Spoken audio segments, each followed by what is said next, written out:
পোটেন্স ওষুধ না mother tincture, কী খেলে খুব তাড়াতাড়ি কষ্টের উপশম হবে? এই প্রশ্নটা অনেকের মনে আসে।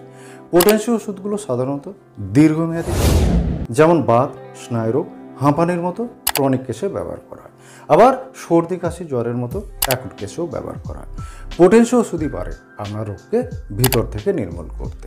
অন্যদিকে মাদার টিনচার ওষুধগুলো এমার্জেন্সি কেসে এবং অ্যাকুট কেসে রোগীকে টেম্পোরারি রিলিফ দিতে ব্যবহার করা হয়, যেমন সর্দি, হজমের সমস্যা, আমাশয় ইত্যাদি। তাহলে দ্রুত ফল পেতে আপনি কী করবেন? যদি আপনার সমস্যাটা তীব্র হয় এবং আপনি তৎক্ষণাৎ সমাধান চান, তাহলে মাদার টিনচার খেয়ে দেখতে পারেন। আর যদি আপনার কষ্টের দীর্ঘমেয়াদী সমাধান চান, তাহলে পোটেন্সি ওষুধ ব্যবহার করাই ভালো। আপনার জন্য কোনটা উপযুক্ত সেটা নির্ভর করছে আপনার সমস্যার ধরন ও লক্ষণের উপর। বন্ধুরা, হোমিওপ্যাথি সম্পর্কে আরও নতুন নতুন বিষয় জানতে এই চ্যানেল